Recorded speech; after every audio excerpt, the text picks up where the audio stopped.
আরামবাগে মুখোমুখি দুই বাঘ। মলয়পুর থেকে ভোট প্রচার শুরু বিজেপি প্রার্থী হেমন্ত বাগের। ভোটের নির্ঘণ্ট ঘোষণা হতেই আরামবাগ বিধানসভা কেন্দ্রের রাজনৈতিক পারদ চড়তে শুরু করেছে। একদিকে তৃণমূল কংগ্রেসের প্রার্থী মিতা বাগ, অন্যদিকে বিজেপির নতুন মুখ হেমন্ত বাগ। দুই বাঘ প্রার্থীর লড়াই ঘিরে এখন সরগরম আরামবাগ। আজ সকালে আরামবাগের মলয়পুর 1 নম্বর অঞ্চল থেকে আনুষ্ঠানিকভাবে নির্বাচনী প্রচার শুরু করলেন বিজেপি প্রার্থী হেমন্ত বাগ। এদিন দলীয় কর্মীদের সঙ্গে নিয়ে এলাকায় বর্ণাঢ্য পদযাত্রা ও জনসংযোগ সারেন তিনি। সাধারণ মানুষের বাড়ি বাড়ি গিয়ে আশীর্বাদ চেয়ে প্রচারের ময়দানে ঝড় তোলার প্রস্তুতি নিচ্ছেন গেরুয়া শিবিরের এই প্রার্থী। আরামবাগ বিধানসভা কেন্দ্রে এবার লড়াই বেশ কঠিন হতে চলেছে। তৃণমূলের মিতা বাগের বিপরীতে বিজেপি হেমন্ত বাগকে প্রার্থী করায় লড়াই এখন শ্রেয়ানে শ্রেয়ানে। মলয়পুর থেকে প্রচার শুরু করে হেমন্ত বাগ বুঝিয়ে দিলেন, এলাকা দখলের লড়াইয়ে তিনি 1 ইঞ্চি জমিও ছাড়তে নারাজ। এখন দেখার আরামবাগের মানুষ শেষ পর্যন্ত কার পাল্লা ভারী করে। করবে তাই মানুষ এখন থাকতে স্লোগান দিয়ে দিয়েছে পাল্টানো দরকার, চাই বিজেপি সরকার। এটাই তারা বিকল্প ভেবে নিয়েছে।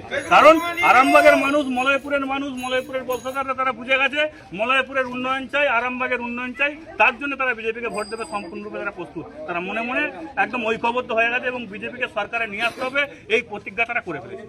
মলয়পুর কেন? মলয়পুর তো বিজেপির সবসময় শক্ত ঘাঁটি। অন্যান্য জায়গায় সমস্ত জায়গায় মানুষের উৎসাহ বিশাল, একদম অতি আনন্দের সাথে মানুষ প্রচারে বেরোচ্ছে, আমার সাথে যোগাযোগ করছে এবং তারা সমস্ত দিন প্রত্যেক দিন কন্ট্যাক্ট করছেন, দাদা কবে আসবেন আমাদের গ্রামে, কবে আসবেন প্রচারে। আমাদের একটা প্রোগ্রামের নির্দিষ্ট শিডিউল আছে, সেই শিডিউল তৈরি হয়েছে। আজ থেকে আমরা মলয়পুর 1 নম্বর অঞ্চল থেকে প্রচার শুরু করেছি। মলয়পুরের যে আবেগ, মলয়পুর এবং আশপাশের অঞ্চলের যে আবেগ, এখান থেকে বুঝতে পারছে সরকার পরিবর্তন করবে, মানুষ দৃঢ় প্রতিজ্ঞ হয়ে গেছে।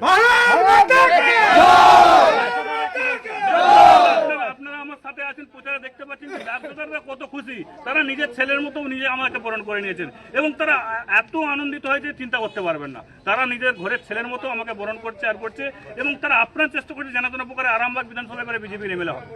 দুই বাঘের লড়াই, আমরা জিত বছর দুই বাঘের লড়াই কেমন?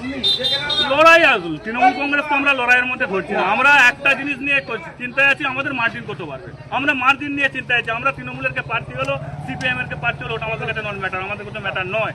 বিজেপি কত মার্জিনে ভোট জিতবে, আরামবাগ বিধানসভাকে কত মার্জিনে লিড করাতে পারবে, সেটা নিয়ে আমরা চিন্তায় আছি। এরপর কোথায় কোথায় প্রচার? এরপর আমরা মলয়পুর কার্যক্রম আজকে দুপুর পর্যন্ত হবে। দুপুর এখানে কার্যকর্তাদের সাথে আমরা সহযোগ করব। সহযোগ শেষে আমার আরামবাগে একটা রাজ্য নেতাদের সঙ্গে সাংগঠনিক বৈঠক আছে।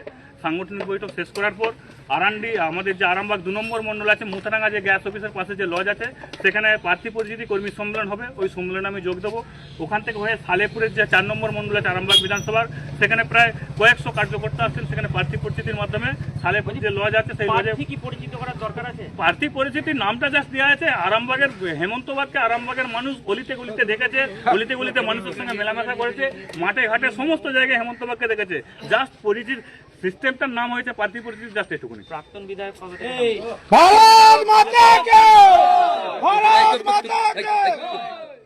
প্রাক্তন বিধায়ক সম্পূর্ণরূপে সহযোগিতা করছেন। তার সাথে তিনি প্রতিদিন আমার সাথে কন্ট্যাক্ট করছেন, ফোনেতেও কথা হচ্ছে এবং সম্ভবত কাল থেকে তিনি আমার সাথে প্রচারে লাগবেন।